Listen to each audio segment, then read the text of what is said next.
Hey kids, how's it going?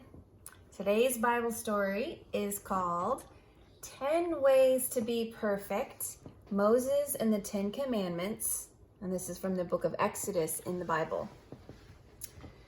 So, there they all were. Grannies, granddads, babies, uncles, aunts, children, moms, and dads, out there in the middle of the desert. They had blisters from all the walking. They were hungry and thirsty and much, much too hot. "We don't like it," they said. "It stinks." And so did they, for that matter, because no one had taken a bath in weeks. Now remember, because this is something they'd forgotten, God had done amazing things for his people. He'd hidden them inside a cloud. He'd moved the sea. He set them free. But God's people still weren't happy. They didn't care about being free. Wasn't it better when they were slaves? At least they'd had lots of nice food to eat. "God doesn't want us to be happy," they said. It was the same lie that Adam and Eve had heard all those years before. God has brought us out here to kill us. God doesn't love us. But they didn't know God very well, did they? Every day of their journey, God kept on showing his people how well he would look after them if they would trust him and obey him. When they were hungry, God made the sky rain with food, bread coming down from heaven. "What is it?" they asked each other. They didn't know, so they called it, "What is it?" Which of course is a very good name for something when you don't know what it is. When they were thirsty and started quarreling, God made water flow from a rock. Moses called that place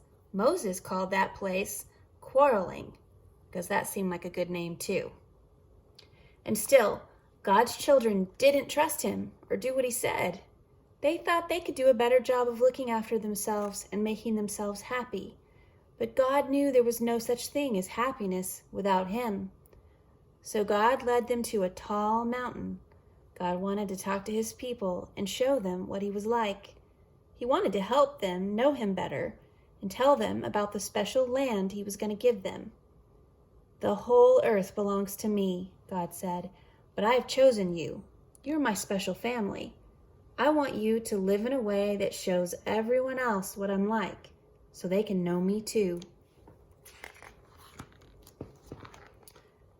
God called Moses up the mountain. The great mountain shook. A thick cloud fell.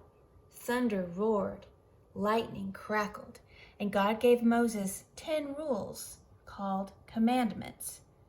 "I want you to love me more than anything else in all the world, and know that I love you too," God told them. That's the most important thing of all.